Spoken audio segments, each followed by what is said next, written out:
November 30 ఆదివారం గోచార ఫలితాలు. ఓం గణనాన్త్వా గణపతిగుం హవామహే కవిం కవీనాముపమశ్రవస్తమం జ్యేష్ఠరాజం బ్రహ్మణస్పత ఆనశృణ్వన్నోతిభిస్సేదసాదనం శ్రీమహాగణాధిపతయే నమో నమః. ప్రణో దేవీ సరస్వతీ వాజేభిర్వాజినీవతీ ధీనామభిత్రియవతు శ్రీమహాసరస్వత్యై నమో నమః. ఆదిత్యాయ చ సోమాయ మంగళాయ బుధాయ చ గురు శుక్ర శనిభ్యశ్చ రాహవే కేతవే నమః. ప్రేక్షకులకు శుభోదయం. ఇప్పుడు మనం నవంబర్ 30 ఆదివారం నాటి గ్రహ సంచారం రీత్యా గోచార ఫలితాలు చూద్దాం. స్వస్తి శ్రీ చంద్రమాన శ్రీ విశ్వావసనామ దక్షిణాయనం, హేమంత ఋతువు మార్గశిర మాసం, శుక్లపక్ష దశమి పగలు 4 గంటల 8 నిమిషాల వరకు ఉంది. ఉత్తరాభద్ర నక్షత్రం రాత్రి 9 గంటల 5 నిమిషాల వరకు ఉంది. వర్జ్యం ఉదయం 7 గంటల 10 నిమిషాల నుంచి 8 గంటల 40 నిమిషాల వరకు ఉంది. అమృత ఘడియలు సాయంత్రం 2 గంటల 27 నిమిషాల నుంచి 4 గంటల వరకు ఉన్నాయి. సిజేరియన్ ఆపరేషన్ ప్రిపేర్ అయ్యే ఉదయం 10 గంటల 30 నిమిషాల సమయం అనుకూలంగా ఉంది. సాయంత్రం దుర్ముహూర్తం 3 గంటల 52 నిమిషాల నుంచి 4 గంటల 36 నిమిషాల వరకు ఉంది. విజయవాడకు సూర్యోదయం 6 గంటల 17 నిమిషాలు, సూర్యాస్తమయం 5 గంటల 20 నిమిషాలు. ఈరోజు ఉదయం 9 గంటల 30 నిమిషాలకి మనకి శుభ సమయం ఉంది. ఇప్పుడు నవంబర్ 30 దగ్గర నుంచి మనకు నెక్స్ట్ సాటర్డే అంటే డిసెంబర్ 6 వరకు ఉన్నటువంటి ఈ రోజుల్లో మనకి దత్త జయంతి చాలా విశేషమైన రోజు. పౌర్ణిమ ప్రదోష కాలంలో ఉన్నటువంటి రోజు దత్త జయంతి మనకి అలవాటు. ఆ రోజున దత్తులు శ్రీదత్తుడిని అనుష్ఠించడం, శ్రీదత్తుడు యొక్క ఉపాసన నిత్యం చేయాలి. దత్తాత్రేయ వజ్ర కవచం అనేది నిత్యం పారాయణ చేసుకోవడం అనేది గణపతి సిద్ధాంత స్వామి వారు అందరికీ అలవాటు చేశారు, ఆయన భక్తుల్లో అందరికీ కూడా. అది దాని ప్రభావం ఏమిటి అంటే మానసిక ప్రశాంతత, అలాగే ఉద్రేకం తగ్గించడం, ప్రశాంతంగా మాట్లాడడం, ఇట్లాంటివన్నీ కూడా ఆ యొక్క ఉపాసనలో వస్తూ ఉంటాయి. తద్వారా అందరికీ కూడా చాలా చక్కనైనటువంటి ఫలితాంశాలు వచ్చే అవకాశం వస్తుంది. తర్వాత ఇక్కడ ఈ సంవత్సరం 3వ తారీఖు నాడు బుధవారం హనుమద్వ్రతం. అయితే ఇక్కడ మధ్యాహ్నం వ్యాప్తిగా ఉన్నటువంటి త్రయోదశిని తీసుకోవాలని చెప్పి శాస్త్రవాక్యం ఉంది. డిసెంబర్ 2వ తారీఖు నాడు 12 గంటల 19 నిమిషాలకి మధ్యాహ్నం వ్యాప్తి అపరాహ్నంలోకి అంటే దినార్థ తర్వాత వెళ్ళిపోయిన కారణంగా ఇంకా అటువంటి సందర్భంలో 3వ తారీఖు నాడు మేము ఈ హనుమద్వ్రతాన్ని అనుష్ఠించుకోవాలని చెప్పి రాశాం. అయితే ఇక్కడ కాదయ్యా మధ్యాహ్నం అనేసరికి ఇంకా కొంత మధ్యాహ్నం వ్యాప్తి ముందు రోజే ఉంది కాబట్టి అని అనుష్ఠించే వాళ్ళు ఉన్నారు. అది గ్రంథస్థమైనటువంటి భేదంతో వచ్చిన అంశాలు. ఆ తదుపరి రేపటి రోజు అంటే సోమవారం నాడు గీతా జయంతి. మనకి భారతీయ సనాతన ధర్మంలో భగవద్గీతకి చాలా విశేషమైనటువంటి యోగం ఉంది. అటువంటి ఆ భగవద్గీత ఈ గీతా జయంతి నాడు మరి మనం అందరం జరుపుకుంటూ ఉంటాం. అది ఉద్భవించినది. అయితే మరి ఈ రోజునే వచ్చిందా అన్నదానికి నాకు కూడా పూర్తిగా అవగాహన తక్కువ.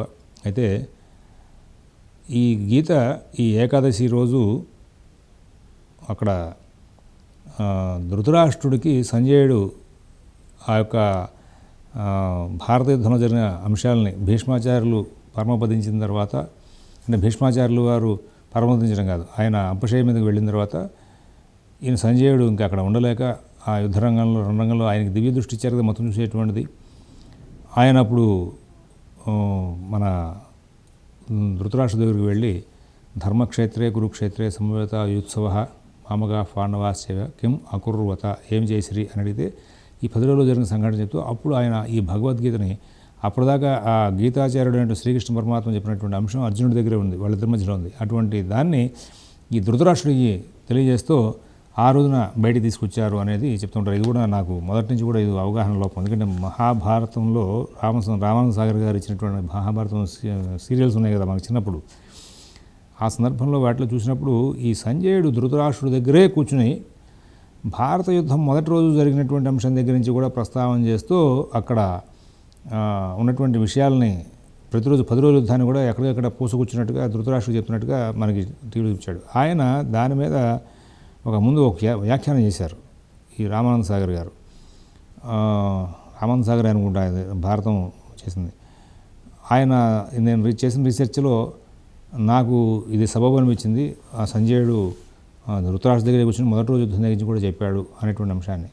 అయితే మనకి శ్రీమన్ మహాభారతంలో వ్యాస భారతంలో స్పష్టంగా 10వ రోజు దాకా భీష్మాచార్యులు వారు అక్కడ ఉండేదాకా ఉండి ఆ తర్వాత ఆయన అక్కడి నుంచి బయలుదేరి వెనక్కి వెళ్ళి ధృతరాష్ట్ర దగ్గరికి వెళ్ళి ధృతరాష్ట్ర దగ్గర కూర్చుని అక్కడ జరుగుతున్నటువంటి అంశాల మీద ప్రస్తావన చేశారు అనేటువంటి విషయాన్ని అప్పుడు ఈ 11 రోజులు చెప్పుకుంటూ వచ్చారు. కాబట్టి ఈ గీతా జయంతి మార్గశిర శుద్ధ ఏకాదశి నాడు అప్పుడే సమాజానికి అందింది అనే ఉద్దేశంతో, అంటే ఇంకా గీతాచార్యుడు అర్జునుడు కాకుండా ఆ ఉపదేశం పబ్లిక్కి అందింది అనేటువంటి అంశాన్ని ప్రస్తావన చేస్తూ ఇక్కడ గీతా జయంతి జరుపుకోవడం జరుగుతున్నట్టుగా మా గురువుగారు, నాకు ప్రస్తుతం సిద్ధాంత భాగాలు పాఠం చెప్తున్నటువంటి గురువుగారు మన బట్టిప్రోలు తుకారాం శాస్త్రి గారు, గుంటూరులో ఉంటారు. ఆయన రీసెర్చ్ చేశారు దీని మీద. ఆయన డాక్టరేట్ తీసుకున్నారు. చాలా గొప్ప వ్యక్తి. సిద్ధాంత భాగాన్ని మాట్లాడగలిగినటువంటి డాక్టరేట్ ఆయన.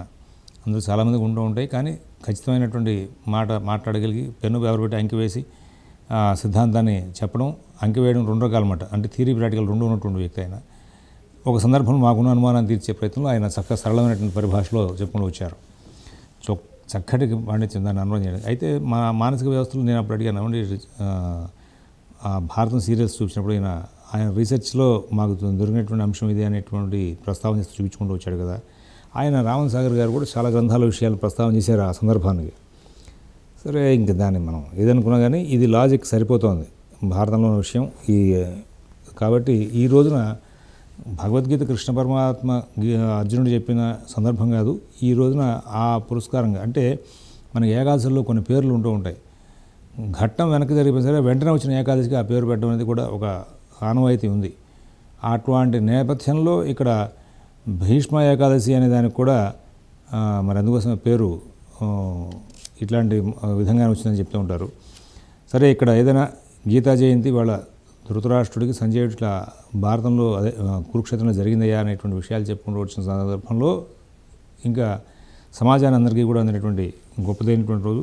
అందరం కూడా ఈ యొక్క గీతా జయంతి అనేదాన్ని తప్పనిసరి జరుపుకోవడం. ఇంకా ఈ వారంలో మనకి దత్త జయంతి అనే దానికి సంబంధించి ఈ యొక్క దత్తాత్రేయ సంబంధమైనటువంటి ఉపాసన పరులందరూ కూడా నిత్యం వాళ్ళు దత్తుడు ఉపాసన చేస్తున్నప్పుడు దీక్ష చేస్తూ ఉంటారు.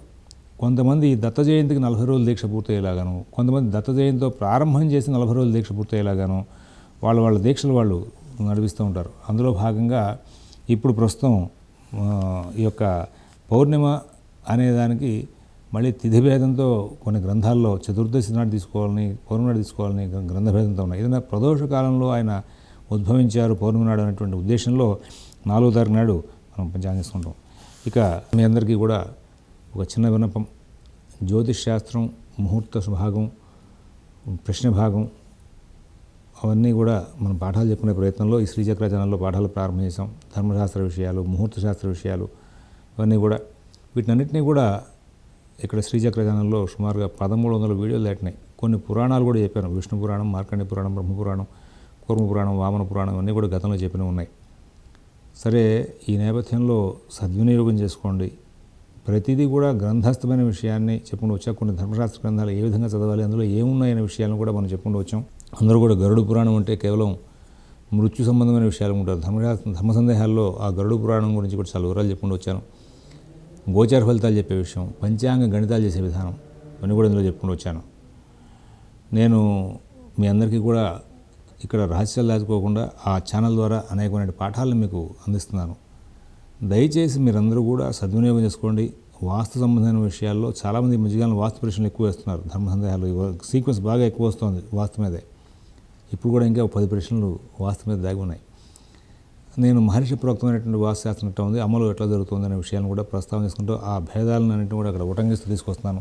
ఇవన్నీ కూడా మీరు చక్కగా సద్వినియోగం చేసుకుని వాటినన్నింటినీ కూడా వాడుకుని ఒక మంచి ప్రయాణం చేస్తారు శాస్త్ర విషయంలో అని చెప్పేసి తెలియజేస్తున్నాను. కారణం ఏంటంటే భారతీయ శాస్త్రాల్లో కొద్ది రోజుల్లో జ్యోతిష్ శాస్త్రానికి సంబంధించినటువంటి సిద్ధాంత భాగం, భారతీయ మహర్షి దగ్గర నుంచి వచ్చినటువంటి సిద్ధాంత భాగం అంతా కూడా కనుమరుగవుతుందేమో అనేటువంటి అనుమానం ఉంది. కారణం ఏంటంటే అందరూ కూడా ఇవాళ పాశ్చాత్యులు చేసినటువంటి స్విస్ సబ్మరీస్, దాన్ని అనుగుణంగా లహరి వారు కూడా పాశ్చాత్య విధానంతో ముడిపడేట్లాగా సమన్వయంలాగా ఎఫ్ఎంఎస్లు దింపేస్తున్నారు. ఇంకా అందరూ కూడా అంటే సిద్ధాంత గ్రంథాలు పెట్టుకుని సిద్ధాంత గ్రంథాలతో గణితం సాధించి పంచాంగాలు చేయడం అనేది పోతుంది వాళ్ళ రోజున. అదొక మాయా ప్రపంచం అయిపోయింది. పంచాంగం, గణితం, పంచాంగాలు అనేది మాయా ప్రపంచం అయిపోయింది. ఇప్పుడు నా పంచాంగంలో నేను ఏమైనా నువ్వేం చేస్తావు ఇంతకు మాయా అంటారేమో. నేను తిథివార నక్షత్ర యోగకరణాలు సంబంధించినటువంటి పంచాంగం అంటే తిథివార నక్షత్ర యోగకరణాలు, రవిచంద్రులు వాటి ప్రధానం. భారతీయ గ్రంథాల ద్వారా, నరసింహ గణితం ద్వారా నేను సాధించి పంచాంగం ఇస్తూ అందులో మొట్టమొదటి పేజీలో ప్రింట్ చేశాను. మీకు నేను ఆంగ్లేయ సంవత్సరం 92-93 దగ్గర పంచాంగం చేస్తున్నటువంటి గణిత పుస్తకాలను కూడా అట్టబెట్టాను, చూపిస్తాను. నేను గణితం చేసి చూపిస్తా ఎప్పటికెప్పుడు ఎదుర్కొంటా మిమ్మల్ని కూర్చోబెట్టుకుని ఆ రవిచంద్రుల్ని మా గణిత గ్రంథాల ద్వారా సాధించి నేను గణితం చేసి చూపిస్తాను కూడా అందులో ప్రింట్ చేశాను, చేయగలను. కాబట్టి ఇక అందరినీ మనం తీసుకోకూడదు, మిగతా వాళ్ళ విషయాలు నాకు అనవసరం. భవిష్యత్తులో ఈ సిద్ధాంత సంబంధమైనటువంటి విషయంలో ఖచ్చితంగా మహర్షి ప్రోక్తమైన గణిత విధానం పోయి పాశ్చాత్య విధానాలతో మనం ముందు వెళ్ళిపోయే పరిస్థితి వస్తుంది. అందువలన నేను ప్రత్యేకించి ఇక్కడ దీంట్లో సిద్ధాంతం అంటే పంచాంగణితానికి సంబంధించినటువంటి కూడా పాఠాలు చెప్తాను అనేటువంటి మాటని మీకు ప్రస్తావన చేశాను. బృహజ్జాతకం గ్రంథం చెప్పబోతున్నాం, ప్రారంభం చేసాం, ఒక ఎపిసోడ్ రికార్డ్ చేసాం. ఆ బృహజ్జాతకం గ్రంథం కూడా పూర్తయిన తర్వాత ఈ పంచాంగణిత పాఠాలు కూడా ప్రారంభం చేసి చెప్తాం. అందరూ కూడా వీలైనంత వరకు భారతీయ గ్రంథాలతో వచ్చేటువంటి విధానాన్ని తెలుసుకోండి. ఎవరైనా మీకు చేతిలో పంచాంగం కనబడితే మీరు భారతీయ గ్రంథాలతో చేస్తున్నారా, చేయనప్పుడు భారతీయ పండుగలకు సంబంధించి తేడాలు వస్తే చర్చేందుకు, భారతీయ గ్రంథాలతో చేయనప్పుడు భారతీయ పంచాంగం అని చెప్పి వేసుకోవడం ఎందుకు అనేటువంటి ప్రస్తావన మొత్తం మీరు అందరూ తేవండి అందరూ కూడా. ఎందుకంటే ఈ ప్రశ్న అడుగుతుంటే దీనికి నెగిటివ్ యాక్సెస్లో మొత్తం అంతా కూడా ఫేస్బుక్ ద్వారా వాట్సాప్ ద్వారా చెడు ప్రచారాలు చేసేసుకుంటున్నారు అంతా కూడా. కానీ ఎవరి పబ్బం వాళ్ళు గడిపేసుకుంటూ భారతీయ మహర్షి నాళ్ళు కష్టపడి కాపాడుకుంటూ వచ్చినటువంటి మన సిద్ధాంతాన్ని వెనక్కి తీసుకెళ్ళిపోతాం అనే ఫీలింగ్ ఎవరికి రావట్లే. అందువలన ఇది కాపాడాలంటే పబ్లిక్ కూడా బాధ్యత తీసుకోవాలి. అది తీసుకుని సిద్ధాంతి పంచాంగతగా కనబడితే నువ్వు భారతీయ గ్రంథం ద్వారా చేసావా, ఎఫ్ఎంఎస్ ద్వారా చేసావా, కంప్యూటర్ ప్యాకేజీల ద్వారా చేసావా ఏమిటి అని అడగడం అలవాటు చేసుకోండి. గట్టిగా ప్రశ్నించండి. టీవీలో రేపు సంక్రాంతి తేడా వచ్చిన దాని మీద చర్చలు జరుగుతాయి. పంచాంగత లేని వాళ్ళు కూర్చోరు, ఎవరు పడితే వాళ్ళు కూర్చొని మాట్లాడేస్తూ ఉంటారు. అట్లాంటి అవకాశాలు ఉన్నప్పుడు ఆ యొక్క పంచాంగాల్లో జరుగుతున్నటువంటి ఆ యొక్క డిబేట్లో జరుగుతున్నటువంటి విశేషాలు చూసి అందరూ కూడా మైండ్ సెట్ బైపాస్ అయిపోయే అవకాశం వస్తుంది. అందువలన వాళ్ళు కంప్యూటర్లో యాప్ల్లో వాటిలో పంచాంగ తిథివార నక్షత్ర యోగకరణాలు వచ్చేస్తున్నాయి. అది డైరెక్ట్గా వేసేసి పంచాంగాలు వేసేసే వాళ్ళు కూడా ఉన్నారు వాళ్ళ రోజున. మీరు కూడా వేసేసి అట్లాంటి ప్రయత్నం చేస్తే చక్కగా గ్రహస్ఫుటాల కింద వచ్చేస్తున్నాయి, తిథివార నక్షత్ర యోగకరణాలు వస్తున్నాయి. జగన్నాథ హోరా అని చెప్పి ప్యాకేజ్ అందులో అయితే వర్జ్యాలు దుర్ముహూర్తాలు వాటితో సహా వచ్చేస్తున్నాయి. ఇవన్నీ కూడా పెట్టుకుంటే అది చివరికి ఈ తేలికపాటి ప్రయత్నాలకు అలవాటు పడ్డాక గణితం అలవాటు పోయి అందరూ కూడా మరి మన పంచాంగణిత గ్రంథాలు రాసిన వాళ్ళు ఇప్పటిదాకా వాళ్ళందరూ కూడా చేసిన కృషి వెనకెళ్ళిపోతుంది. భారతీయ కీర్తి తగ్గిపోయే అవకాశం వస్తుంది. అందరినీ నేను ఏకదాటి మీద గట్టి మాట్లాడట్లా, కొంతమంది గణితం చేసేవాళ్ళు ఉన్నారు, వాళ్ళందరికీ నమస్కారం. చేయని వాళ్ళ విషయాలు బాగా మీరు గుర్తు చేసుకోవాలి, మాట్లాడుకోండి. ఇంకా నా విషయం మిగతా వాళ్ళ విషయం పక్కన పెట్టి నా విషయం ప్రస్తావన చేస్తే మీరు ఎప్పుడు చర్చకి పిలిచినా సరే వచ్చేందుకు కూర్చునేందుకు పంచాంగం చూపించేందుకు సిద్ధంగా ఉన్నాను. మొత్తం అంతా 35 సంవత్సరాల పంచాంగం సిద్ధంగానే ఉంది. గణితం అంతా కూడా రెడీగా చేసి పెట్టున్నాను. భారతీయ గ్రంథాలతో చేస్తున్నాను. ఇది తెలుసుకుని కప్పుకొని వారి పంచాంగం చెప్పి మార్కెట్లో వస్తుంది. మొట్టమొదటి పంచాంగంలోనే నేను ఆ స్టేట్మెంట్ ఇచ్చేసా, గణితాలు చూపిస్తారండి అని చెప్పి. ఇక సిద్ధాంతాల్లో భేదాలు అంటారా, సభల్లో తెలుసుకోవాల్సిన విషయం. పండితులు వాళ్లే కూర్చోవట్లేదు, ఇంకెప్పుడు తేలుతాయి అనేది. అది కూడా తేలుతాయి త్వరలోనే, కంగారకు లేదు. మరి ఇక ఈ వారం రోజులు ఉన్నటువంటి గ్రహచారం గురించి తెలుసుకుందాం. ఒకసారి భగవన్నామం చేసి ముందుకు వెళ్దాం. ఓం శివరామ గోవింద నారాయణ మహాదేవ, ఓం శివరామ గోవింద నారాయణ మహాదేవ, ఓం శివరామ గోవింద నారాయణ మహాదేవ. మేషరాశి. ఈ రోజున మేషరాశి వాళ్ళకి అన్ని పనులు కూడా చాలా చక్కగా నడుస్తూ ఉంటాయి. ఎక్కడ ఇబ్బందులు లేనటువంటి జీవితం గడిచే అవకాశం ఉంది. కుటుంబ విషయాల్లో, ఉద్యోగ విషయాల్లో, వ్యాపార విషయాల్లో కూడా చాలా చక్కనైనటువంటి ప్రస్తావన జరుగుతూ ఉంటుంది. ఈ ప్రస్తావన మీరందరూ కూడా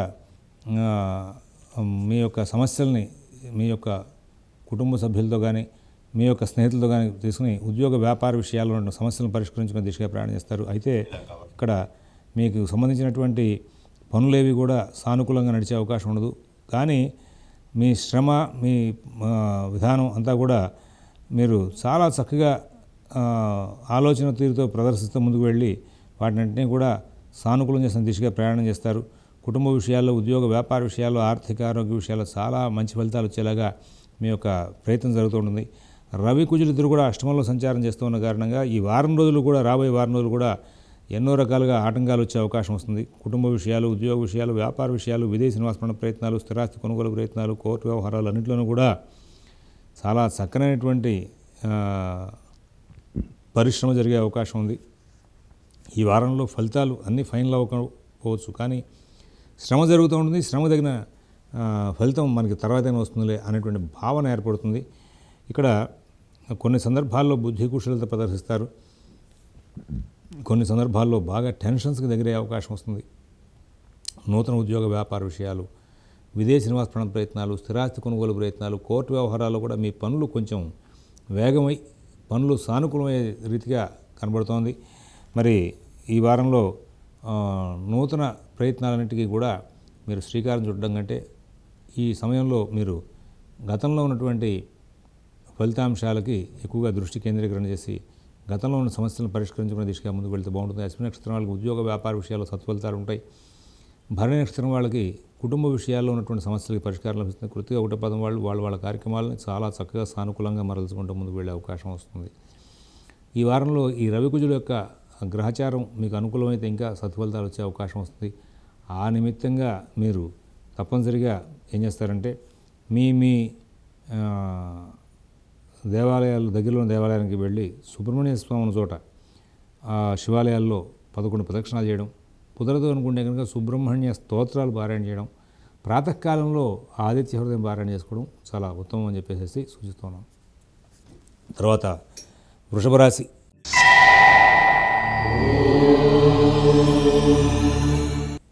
వీళ్ళు చాలా కేర్ఫుల్గా ఉండాలి. ఆగ్రహవేశాలు తరచుగా వస్తూ ఉంటాయి, అందరితోనూ కలహించే లక్షణాలు వస్తూ ఉంటాయి. కొత్త ప్రయత్నాలు చేయడానికి బుద్ధి పుట్టదు. చేస్తున్న పనుల్లో వచ్చేటువంటి సమస్యల పరిష్కారానికి గట్టిగా కృషి చేస్తారు కానీ నిరుపయోగంగా ఉంటుంది. ఆర్థిక లావాదేవీలు, కుటుంబ విషయాలు, ఉద్యోగ వ్యాపార విషయాలు చాలా జాగ్రత్తగా చూసుకోవాలి. ఎవరి వ్యవహారాల్లో కలగజేసుకోవద్దు. మీ పనులు మీరు స్వయంగా చూసుకుంటూ ముందుకు వెళ్ళండి. అలాగే ఇక్కడ నూతన ఉద్యోగ వ్యాపార విషయాలు, విదేశీ నివాస ప్రయత్నాలు, స్థిరాస్తి కొనుగోలు ప్రయత్నాలు, కోర్టు వ్యవహారాలు, రుణ వ్యవహారాల్లో కూడా చాలా చక్కనైనటువంటి పరిశ్రమ మీరు చేసినప్పటికీ కూడా మీకు వాటి యొక్క ఫలితాలు పూర్తిగా అందే అవకాశం ఉండదు. అలా నిరుత్సాహపడకుండా ప్రయత్నాలు చేయండి. మీ యొక్క ప్రతి అంశము కూడా చాలా జాగ్రత్తగా చూసుకుంటూ ముందుకు వెళ్ళాల్సిన అవసరాలు బాగా గోచరిస్తూ ఉన్నాయి.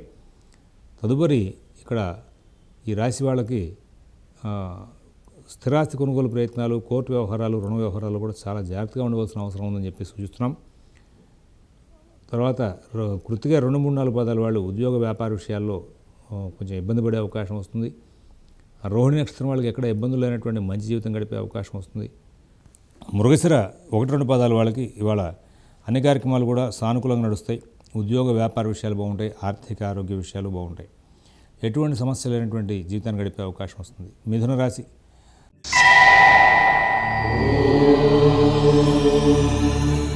ఇక్కడ షష్ఠ శుక్రుడు ప్రధానంగా కొంచెం ఇబ్బందికరం అండి. 6వ ఇంట్లో శుక్రుడు ఉన్నప్పుడు మనం ఎన్ని రకాలైనటువంటి ప్రయత్నాలు చేసినా ఈ కలహప్రదమైన వాతావరణం మాత్రం వస్తూ ఉంటుంది. పార్ట్నర్షిప్ వ్యాపారాల్లో జాగ్రత్తగా ఉండాలి. కుటుంబంలో ఇతర సభ్యులతో జాగ్రత్తగా ఉండాలి. ఉద్యోగ వ్యాపార విషయాల తోటి వాళ్ళతోనూ జాగ్రత్తగా ఉండాలి. ఎందుకంటే మీకు దీనితోడు రవికుజులు షష్ఠంలో ఉన్నారు కదా, వాళ్ళు చాలా ధైర్యయుక్తమైన బుద్ధినిస్తారు. ఆ ధైర్యయుక్తమైన బుద్ధితో ఎదుర్కొన్న వాళ్ళని ఒక సింపుల్గా తీసి పక్కన పడేసేటువంటి మానసిక వ్యవస్థను కూడా ఇస్తూ ఉంటారు. అది కంట్రోల్ చేయగలిగితే మిథున రాశి వాళ్ళకి మంచి ఫలితాలు వస్తాయి. అది కంట్రోల్ చేయలేకపోతే కొంచెం సరళమైనటువంటి పనులు కూడా జటిలమయ్యే అవకాశం వస్తూ ఉంటాయి. అందువలన పనులు సరళంగా చేసుకుంటూ వెళ్ళిపోవాలి అంటే కనుక మీ మానసిక వ్యవస్థ చాలా ధైర్యంగా నడిపేలాగా ఉండాలి. ఉద్యోగ వ్యాపార విషయాలు, కుటుంబ విషయాలు, నూతన ఉద్యోగ వ్యాపార విషయాలు, ఆర్థిక విషయాలు అన్నీ కూడా జాగ్రత్త చూసుకోండి. విదేశీ నివాస ప్రయత్నాలు జాగ్రత్త చూసుకోండి. ఎవరి వ్యవహారాలను ఎక్కువ కలగజేసుకోవద్దు. గ్రహస్థితిలో గురువు బాగున్నాడు, శనితో ఇబ్బంది లేదు, రవికుజులు బాగున్నారు, ఇట్లాంటి టైంలో ఇవన్నీ జాగ్రత్తలు ఎందుకు అనేటువంటి భావన కూడా మీకు కలుగుతుంది. కానీ ఇక్కడే ఈ శుక్రుడు యొక్క స్థితి మంచిది కాదు. ప్రశ్నశాస్త్రం, ముహూర్త శాస్త్రం, తర్వాత జ్యోతిష్ శాస్త్రం అన్నింటిలోనూ కూడా షష్ఠ శుక్రుడితో చాలా ఇబ్బందికరమైనటువంటి అంశాలను చెప్పుకుంటూ వచ్చారు. కాబట్టి మీరందరూ కూడా ప్రత్యేకమైన శ్రద్ధతో, జాగ్రత్తతో కాలక్షేపం చేస్తూ ముందుకు వెళ్లాల్సినటువంటి అవసరాలు ఎక్కువగా గోచరిస్తున్నాయనేటువంటి విషయాన్ని గమనించుకుంటారని చెప్పి ఆశిస్తూ ఈ రాశిలో ఉన్నటువంటి మృగశిర 3, 4 పదాల వాళ్ళకి ఉద్యోగ వ్యాపార విషయాల్లో కొంచెం ఇబ్బందులు వచ్చే అవకాశం ఉంటుంది, సరి చేసుకుంటారు. ఆరుద్ర నక్షత్రం వాళ్ళు కుటుంబ కలహాలకి కొంచెం దగ్గరే అవకాశం వస్తుంది, సరి చేసుకునే పరిస్థితులు మాత్రం ఉండవు. తర్వాత పునరుసు 1, 2, 3 పదాల వాళ్ళకి అన్ని విధాలా కూడా ప్రత్యేకమైన శ్రద్ధ, జాగ్రత్త అవసరం అని చెప్పేసి సూచిస్తూ ఉన్నాం. కర్కాటక రాశి.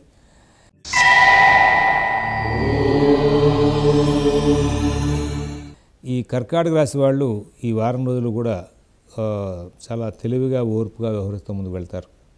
కుటుంబ విషయాల్లో చాలా చక్కనైనటువంటి ఫలితాంశాలు ఉంటాయి. ఉద్యోగ వ్యాపార విషయాల్లో చాలా అభివృద్ధి వైపు ప్రయాణం చేస్తారు.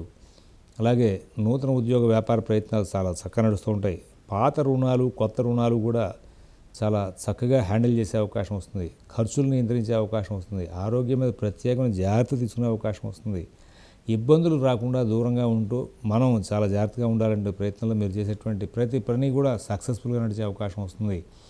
విదేశీ నివాస ప్రయత్నాలు, స్థిరాస్తి కొనుగోలు ప్రయత్నాలు, కోర్టు వ్యవహారాలు, రుణ వ్యవహారాల్లో కూడా చాలా జాగ్రత్తలు పాటిస్తూ ఎక్కడ ఇబ్బందులు పైకి రాకుండా మీ పనులు మీరు స్వయంగా చూసుకుంటూ ఎంతో చక్కనైనటువంటి ఫలితాంశాలు తీసుకుంటూ ముందుకు వెళ్ళే అవకాశాలు గోచరిస్తూ ఉన్నాయి. తర్వాత పునర్వసు 4 పాదం వాళ్ళకి ఉద్యోగ వ్యాపార విషయాల్లో సత్ఫలితాలు ఉంటాయి. పుష్యమి నక్షత్రం వాళ్ళకి ఎక్కడా కూడా ఇబ్బందులు లేకుండా కాలక్షేపం జరిగే అవకాశం వస్తుంది. అలాగే ఆశ్లేష నక్షత్రం వాళ్ళు వాళ్ళ కార్యక్రమాలని చాలా సానుకూలంగా నడుపుకుంటూ ముందుకు వెళ్ళే పరిస్థితులు బాగా నడుస్తూ ఉన్నాయి. సింహరాశి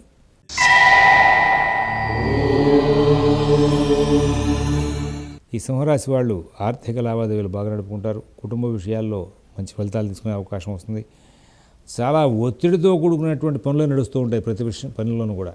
అయితే ఈ సింహరాశి వాళ్ళు ఏం చేస్తారంటే అన్ని కార్యక్రమాలని కూడా చాలా కూలంకషంగా పరిశీలించి ముందుకెళ్ళాలని అలవాటు పడతారు. శుక్ర సంచారం మరుగుపడింది. రవి కుజుల సంచారం బాగాలేదు. కొంచెం ఒత్తిడి ఉంటుంది, మానసికమైన టెన్షన్ ఉంటుంది, ఇరిటేషన్ పడుతూ ఉంటారు. అలాగే విదేశీ నివాస ప్రయత్నాలు, స్థిరాస్తి కొనుగోలు ప్రయత్నాలు, కోర్టు వ్యవహారాల్లో కూడా ప్రత్యేకమైన శ్రద్ధ జాగ్రత్త వహించాలి. ఆర్థిక లావాదేవీలు జాగ్రత్త చూసుకోవాలి. అన్ని పనులు కూడా మీరు స్వయంగా చూసుకుంటూ ముందుకు వెళ్తే చాలా ఉత్తమంగా ఉంటుంది. ఎవరి వ్యవహారాలను కూడా ఎక్కువగా కలగజేసుకోవద్దు. అలాగే అన్ని కార్యక్రమాలను కూడా చాలా చక్కనైనటువంటి ఫలితాంశాలు తీసుకుంటూ ముందుకు వెళ్ళే అవకాశాలు బాగా గోచరిస్తున్నాయి. విదేశీ నివాస ప్రయత్నాలు, స్థిరాస్తి కొనుగోలు ప్రయత్నాలు, కోర్టు వ్యవహారాలు, రుణ వ్యవహారాల్లో కూడా చాలా మంచి మార్పులు వస్తాయి. మఘా నక్షత్రం వాళ్ళు శుభకార్య పుణ్యకార్య విషయాల్లో కాలక్షేపం చేస్తారు. పుబ్బా నక్షత్రం వాళ్ళకి చాలా మంచి పనులు ఈరోజు చేసే అవకాశం వస్తుంది. ఈ వారం రోజులు కూడా. ఉత్తర ఒకటో పాదం వాళ్ళు నూతన ఉద్యోగ వ్యాపార విషయాల్లో సానుకూల స్థితిని పొందే అవకాశం వస్తుంది. ఇక్కడ సింహరాశి వాళ్ళు అవకాశాన్ని పురస్కరించుకుని ఆంజనేయ స్వామివారి దేవస్థానంలో రామనామం చెబుతూ 11 ప్రదక్షిణాలు చేస్తే చాలా ఉత్తమమైన ఫలితాలు వచ్చే అవకాశం ఉంటుంది. కన్యారాశి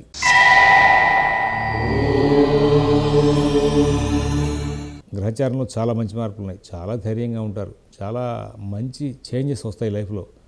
మీరు ప్రతి పనిని కూడా కూలంకషంగా పరిశీలించి ఏ పని చేస్తే లాభంగా ఉంటుంది, ఏ పని చేస్తే ఇబ్బంది వచ్చే అవకాశం ఉంటుంది అనేటువంటి విషయంలో ఒక చక్కనైనటువంటి జాగ్రత్తలు తీసుకుంటారు. ఆర్థిక లావాదేవీలు బాగుంటాయి. ఆరోగ్య విషయంలో మంచి ఫలితాలు ఉంటాయి. నూతన ఉద్యోగ వ్యాపార విషయంలో కూడా చాలా చక్కనైనటువంటి ఫలితాంశాలు వచ్చే అవకాశం వస్తుంది. విదేశీ నివాస ప్రయత్నాలు, స్థిరాస్తి కొనుగోలు ప్రయత్నాలు, కోర్టు వ్యవహారాలు, రుణ వ్యవహారాలు కూడా చాలా చక్కగా వ్యవహరించి పనులన్నీ కూడా సానుకూలం చేసుకుంటూ ఎక్కడ ఇబ్బందులు లేకుండా సుఖశాంతులతో కాలక్షేపం చేస్తూ ముందుకు వెళ్ళే అవకాశాలు గోచరిస్తూ ఉన్నాయి. తదుపరి ఇందులో ఉత్తర 2, 3, 4 పాదాల వాళ్ళకి ఉద్యోగ వ్యాపార కుటుంబ విషయాల్లో మంచి ఫలితాలు ఉంటాయి. హస్త నక్షత్రం వాళ్ళు ఆర్థిక లావాదేవీలు బాగా నడుపుకుంటారు. చిత్తా 1, 2 పాదాల వాళ్ళకి భవిష్యత్తు మీద ఆశ జరించి కొత్త ప్రయత్నాలు కూడా చేసుకుని ముందుకు వెళ్ళే అవకాశం ఉంది. సప్తమ శని సంచారం కంట్రోల్ అయితే మీకు చాలా బాగుంటుంది. ప్రదోషకాలంలో శ్రీమాత్రే నమః అని చెప్తూ శివాలయంలో 11 ప్రదక్షిణాలు చేసి అక్కడే కూర్చుని లక్ష్మీ నరసింహరావలంబ స్తోత్రం పారాయణ చేసుకోండి. మీకు చాలా మంచి ఫలితాలు వచ్చే అవకాశం ఉంది. అలాగే తులారాశి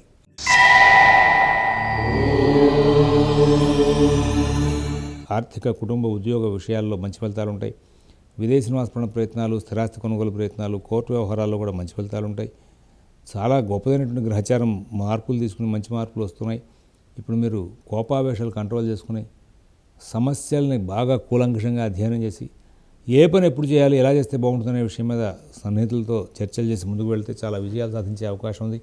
షేర్ వ్యాపారులు, ఫైనాన్స్ వ్యాపారులు, స్థిరాస్తి కొనుగోలు అమ్మకాలు చేసేవాళ్ళు వీళ్ళందరూ కూడా ఇవాళ మీకున్న రాబోయే వారం రోజుల యొక్క గ్రహచారంలో మంచి మార్పులు తీసుకునే అవకాశం వస్తుంది. విశాఖ నక్షత్రం వాళ్ళు 1, 2, 3 పాదాల వాళ్ళు వాళ్ళ కార్యక్రమాల్లో ఆర్థిక సంబంధమైన ఇబ్బందులు పడే అవకాశం వస్తుంది. స్వాతి నక్షత్రం వాళ్ళకి ఎటువంటి ఇబ్బంది లేకుండా కాలక్షేపం జరుగుతుంది. చిత్త 3, 4 పాదాల వాళ్ళకి అభివృద్ధి పదం వైపు ప్రయాణం చేసేందుకు బాగా అనుకూలతలు ఉంటాయి. మీకు ఇంకా అవకాశం కుదిరితే కనుక దక్షిణామూర్తి స్తోత్రం పారాయణ తీసుకోండి. ఇంకా మీకు మానసిక వ్యవస్థ బాగా మెరుగుపడి ఎన్నో లాభాలు తీసుకునే అవకాశం వస్తుంది. తర్వాత వృశ్చిక రాశి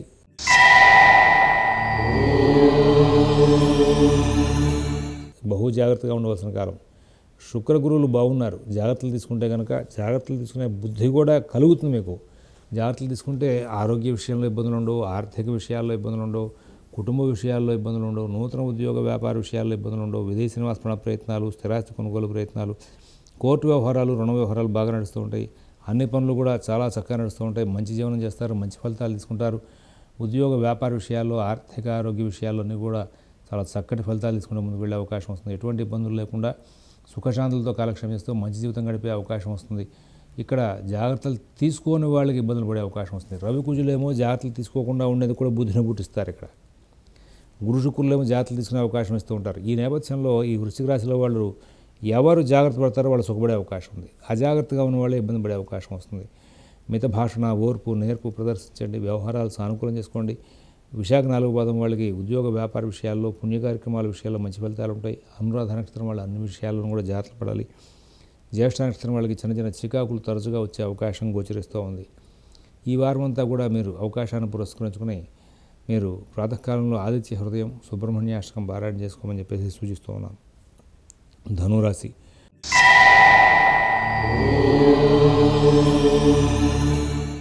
చాలా కేర్ఫుల్గా ఉండాలి. ప్రతి విషయం బాగా సూక్ష్మంగా పరిశీలించి నిర్ణయాలు తీసుకోవాలి. ఎవరి విషయాల్లో ఎక్కువ కలగజేసుకోకూడదు. మిత భాషణ, ఓర్పు చాలా అవసరం. అందరితోనూ కూడా స్నేహపూర్వకం సంచారం చేయాలి. ఆర్థిక లావాదేవీలు జాగ్రత్త చూసుకోవాలి. విదేశీ నివాస ప్రయత్నాలు, స్థిరాస్తి కొనుగోలు ప్రయత్నాలు, కోర్టు వ్యవహారాలు, రుణ వ్యవహారాలు కూడా ప్రత్యేక శ్రద్ధ, జాగ్రత్త కనబరుస్తూ ముందుకు వెళ్ళే పరిస్థితులు చూసుకోవాలి. మీ కార్యక్రమాలను కూడా మీరు స్వయంగా చూసుకుంటూ ముందుకు వెళ్తే చాలా సమస్యలకు పరిష్కారాలు లభిస్తాయి. ఇక్కడ గ్రహస్థితిలో వ్యయంలో ఉన్నటువంటి రవి, కుజ, శుక్రులు, అష్టమంలో ఉన్న గురువు మీకు సమస్యలను బాగా సృష్టించే అవకాశం వస్తుంది. ఆరోగ్యం మీద ప్రత్యేకంగా జాగ్రత్తలు తీసుకోవాలి. విదేశీ నివాస ప్రయత్నాలు, స్థిరాస్తి కొనుగోలు ప్రయత్నాలు, కోర్టు వ్యవహారాలు సరిగా సాగలేదు అని చెప్పి భయపడద్దు. షేర్ వ్యాపారాలు చాలా జాగ్రత్తగా ఉండాలి. అవకాశం కుదిరితే కనుక ఎక్కడైనా నవగ్రహ హోమం చేయించుకునే అవకాశం చేసుకోండి. తదుపరి మీ పనులన్నీ కూడా చాలా గోప్యంగా నడుపుకోండి. ఆ రోజు అవకాశాన్ని పురస్కరించుకుని మీ ఇష్టదైవాన్ని అర్చించకుండా బయటికి వెళ్ళొద్దని చెప్పేసి ఒక ప్రత్యేకమైనటువంటి సూచన చేస్తున్నాం. అన్ని కార్యక్రమాలను కూడా మీరు ఎంత జాగ్రత్తగా ఉంటే అంత మంచిదని చెప్పి సూచన చేస్తున్నాం. మకర రాశి.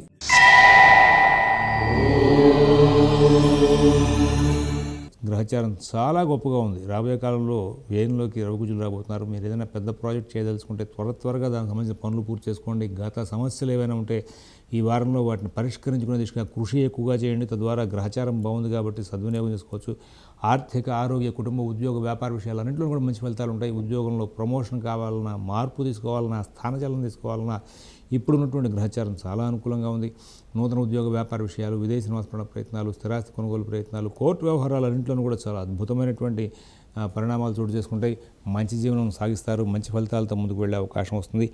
ఆర్థిక లావాదేవీలు చాలా బాగుంటాయి. అన్ని పనులు కూడా చాలా చక్కగా నడుపుకుంటూ ముందుకు వెళ్ళేటువంటి లక్షణాలు బాగా గోచరిస్తూ ఉన్నాయి. మీ పనులన్నీ కూడా మీరు స్వయంగా చూసుకుంటే ఇంకా లాభాలు వచ్చే అవకాశం వస్తుంది. ఈ రాశిలో ఉన్నటువంటి 3 నక్షత్రాల వాళ్ళకి కూడా గ్రహచారం చాలా అనుకూలంగా ఉంది. కుంభరాశి.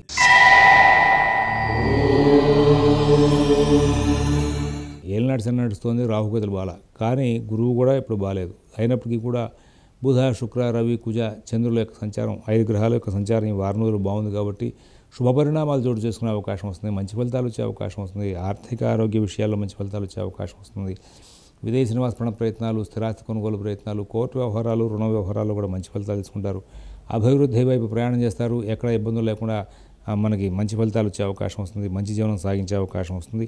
ఈ కుంభరాశిలో ఉన్నటువంటి పూర్వభద్ర 1, 2, 3 పదాల వాళ్ళకి ఆర్థిక విషయాల్లో ఇబ్బందులు ఉంటాయి. శతభిష నక్షత్రం వాళ్ళకి, ధనిష్ట 3, 4 పదాల వాళ్ళకి ఎక్కడ ఇబ్బందులు లేకుండా సుఖశాంతులతో కాలక్షేపం చేసే అవకాశం ఉంటుంది. మానసికమైన ఒత్తిడి బాగా కనబడుతోంది.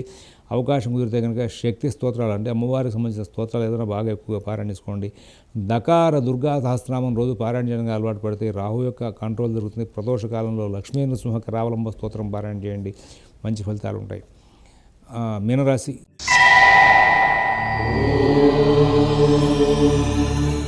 గురువు పంచమంలో ఉండడం, శుక్రుడు భాగ్యంలో ఉండడం వల్ల బుద్ధి కుశలత బాగా పెరిగి సమస్య ఎక్కడ ఉంటే అక్కడ దాన్ని సరి చేసుకునే దిశగా ప్రయాణం చేస్తారు.